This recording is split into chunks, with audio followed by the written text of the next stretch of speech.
आज हम एक ऐसे ऐतिहासिक मोड़ पर खड़े हैं जहां पर सब कुछ बदल पाना संभव है।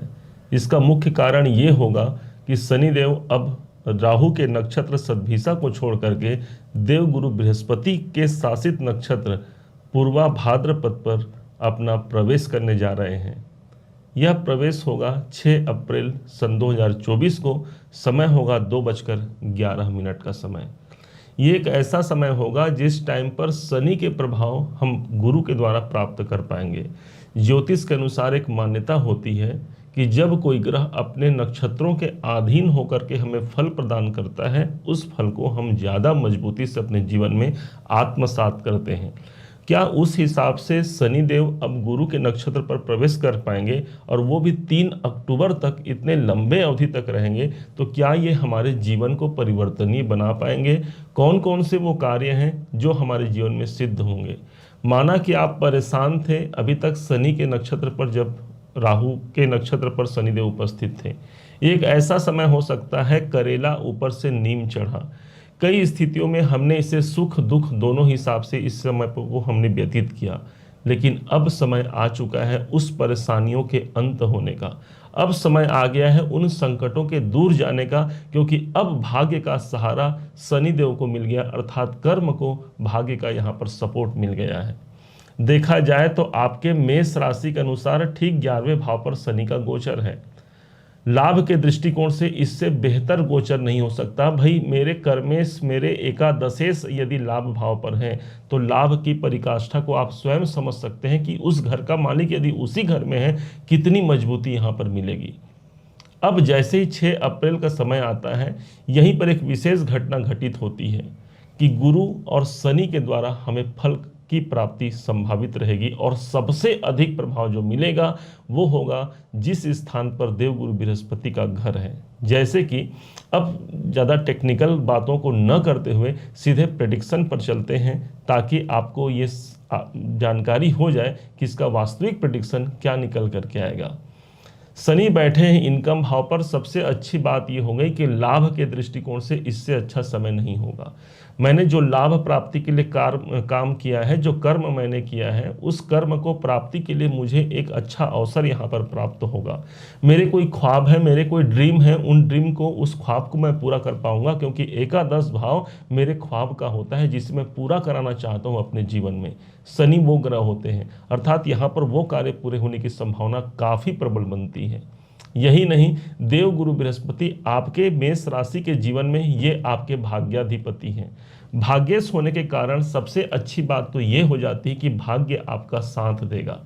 मैंने अपना कर्म 100% लगाया है, परंतु यदि मैं 100% प्राप्त नहीं हो पा रहा है, मुझे, मैं 80 रुपये 70 रुपये में मुझे खुश होना पड़ रहा है, जबकि मुझे प्राप्त होना चाहिए 100 रुपये, तो यहाँ पर देवगुरु बृहस्पति अर्थात जो भाग्य के कारक हैं, उनका सपोर्ट शनि को मिल जाएगा। मुझे अधिकाधिक यहाँ पर लाभ की संभावना प्रबल होती है। नवम भाव वो स्थान हो गया जहां पर से इस स्थान से जुड़ा हुआ आपको रिजल्ट मिलेगा। पिताजी से सपोर्ट यहाँ पर मिल सकता है, उनके द्वारा कोई सहायता आपको मिल सकता है, उच्चाधिकारियों का सपोर्ट मिल सकता है। किसी के संग आप कोई डील करना चाहते हैं, उस डील में आपको यदि परेशानी आ रही है, सामने वाला क्लाइंट यदि किसी कारण से आपसे नाराज है या फिर किसी कारण से मतभेद की स्थिति बनी हुई है, यहाँ पर वो कार्य बनने की उम्मीद काफ़ी हद तक प्रबल हो जाती है। यही नहीं, यहीं पर 12वें भाव के अधिपति भी बनते हैं देवगुरु बृहस्पति। शनि का प्रभाव जब 12वें घर से भी मिलेगा, इसका मतलब हम कोई बड़ा निवेश करना चाहते हैं, यदि हम हॉस्पिटल संबंधी खर्चों से परेशान हैं, वहाँ पर विराम लगेगा। कोई बड़ा निवेश करना चाहते हैं, आप वहाँ पर निवेश कर सकते हैं। मेडिटेशन, ध्यान, साधना, ऑकल्ट साइंस की ओर आपका ध्यान आकर्षित हो सकता है। 12वां घर मेरे मोक्ष का होता है, तो कई लोग मोक्षार्थी होंगे कि मुझे जीवन में मोक्ष कब मिलेगा, या फिर जो ईश्वर प्राप्ति की ओर जो सचेत होंगे, उनके लिए ये ट्रांजिट, ये जो नक्षत्र परिवर्तन है, एक वरदान से कम नहीं होगा। 12वें घर जब प्रभावी होंगे तो जो मेरे खर्चे बने हुए हैं, जो अकारण मेरे खर्चे बार बार निकल करके सामने आ रहे हैं, एक के बाद एक खर्चे बने हुए हैं, वहाँ पर विराम लगेगा। अर्थात कोई अच्छी अनुभूति होगी, या फिर मेरा इनकम बढ़ेगा, क्योंकि इनकम भाव पर ही शनिदेव हैं, और मेरे खर्चे पर नियंत्रण होते हुए मेरे इनकम की बढ़ोतरी, ये इस गोचर की सबसे बड़ी खूबसूरती यहाँ पर निकल करके सामने आती है। विशेष अच्छी बात तो तब हो जाएगी जब देवगुरु बृहस्पति ठीक 1 मई को एक घर आगे प्रवेश हो जाएंगे। मतलब आज की डेट पर मेष राशि पर विद्यमान है, जैसे ही 1 मई का डेट आता है देवगुरु बृहस्पति एक घर आगे चले जाएंगे, इनका गोचर परिवर्तन हो जाएगा और पूरे 1 साल तक। और शनिदेव भी पूरे 1 साल तक, अभी अक्टूबर तक रहेंगे, बीच में इनका नक्षत्र परिवर्तन अपने वक्री स्थिति के अनुसार सद्भिषा में भी चले जाएंगे। तो इस हिसाब से देखा जाए तो पूरे के पूरे गुरु का साथ देने के लिए या फिर शनि का साथ देने के लिए गुरु ललायित है और गुरु का साथ देने के लिए शनि यहाँ पर सपोर्टिंग हो जाएंगे। अब प्रभाव प्रेडिक्शन में कुछ चेंज आएगा और ये जो मई महीने से जो प्रभाव विशेष लागू होगा वो आपके लिए अत्यधिक लाभकारक होगा। रीजन क्या होगा? लाभ भाव पर शनि देव बैठे हैं और धन भाव पर देवगुरु बृहस्पति चले जाएंगे।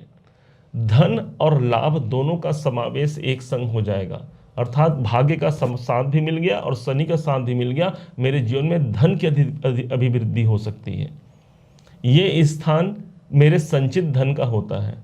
यदि आप कोई पैसा बनाना चाहते हैं, कोई संचित करना चाहते हैं, भाई मैंने कमा तो बहुत रहे हैं लेकिन मेरा पैसा कब बैंक में ठहरेगा, कब मेरे हाथ में ठहरेगा, तो ये समय रहेगा। 1 मई से ये समय प्रारंभ होगा जो आपको धन संचित करा सकता है। आपके धन बैंक बैलेंस यहाँ पर बढ़ेंगे। कुटुंब में कोई अच्छी क्योंकि द्वितीय भाव हमारे कुटुंब का होता है, तो यदि वहाँ पर कोई विवाह की स्थिति आप उत्पन्न करना चाहते हैं, विवाह करना चाहते हैं, अपना या अपने फैमिली में कोई क्लोज कोई है कि हो सकता है उसके विवाह की संभावना यहाँ पर फिक्स हो जाए। एक अच्छी बात और होगी, क्योंकि यही भाव मेरी वाणी का स्थान है, मतलब शनि का रिजल्ट गुरु के द्वारा मिलेगा, आपके वाणी में ही एक ओज की स्थिति उत्पन्न होगी। धन के मामले कहीं पर भी अटके हुए हैं, रुके हुए हैं, उस पैसों से संबंधित मुझे बार बार परेशानियों का यदि सामना करना पड़ रहा है, तो अब यह समय है जो आपके लिए एक बेहद वरदान साबित हो सकता है।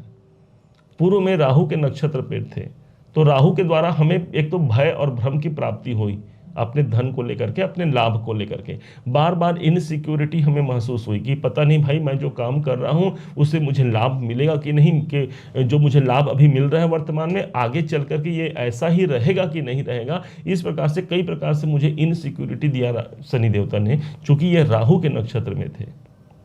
अब यही जब देवगुरु बृहस्पति के नक्षत्र पे आते हैं, एक ईश्वरीय कृपा हम इसे मानेंगे। गुरु को माना जाता है ईश्वर या ईश्वर की कृपा मानी जाती है। यहाँ पर ईश्वरीय वरदान जब प्राप्त हो गया तो धन संबंधी बहुत से मामले यहाँ पर सुलझ होंगे और इनकम सबसे अधिक, यदि मेष राशि के जीवन में जो अधिक प्रभावी होगा वो आपका लाभ बढ़ेगा। अब यदि वो लाभ हो सकता है मेरे पारिवारिक हो सकता है सामाजिक हो और हो सकता है आर्थिक हो।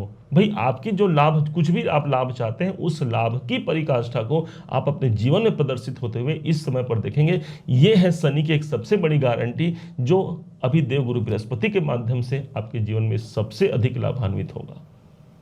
शनि आपके लिए योग कारक नहीं है, लेकिन दशमेश और एकादशेश तो हैं, और साथ ही गुरु जो कि भाग्य के कारक हैं। इस कारण से कर्म का साथ, लाभ की प्राप्ति और भाग्य उन्नति, साथ ही साथ गुरु का प्रभाव पड़ जाएगा धन भाव में, अर्थात धन की बहुत बढ़ोतरी। ये सब इवेंट मेष राशि के जीवन में सबसे अधिक प्रभावी होगा। ये बात आप नोट कर लीजिए। इसके लिए सबसे अच्छा उपाय क्या करना चाहिए?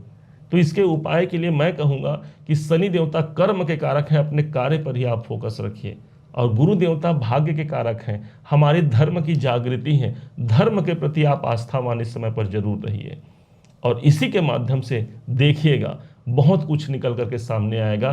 कैसे रातों रात जीवन परिवर्तन हो सकता है, हम इस बात की गारंटी नहीं देते, लेकिन कहीं ना कहीं यदि शनि और गुरु का प्रभाव सबसे ज़्यादा प्रभावी है तो हो सकता है परमात्मा की कृपा इतनी मेहरबान हो जाए कि एक दिन में ही सब कुछ पलट करके रख सकते हैं। उम्मीद है आप सबने इसे समझा है, आप सबने इसे जाना है। यदि आपने इसे समझा है, जाना है, मेरे समझाने का प्रयास यदि आपको सार्थक लगा हो, मेरे समझाने का तरीका यदि आपको सार्थक लगा हो, तो हर बार की भांति इस बार भी अपना प्यार भरा लाइक और कमेंट करना कभी मत भूलिएगा। पुनः एक बार फिर आप सभी का दिवस बहुत मंगलमय हो। इन्हीं शुभकामनाओं के साथ जय श्री राम।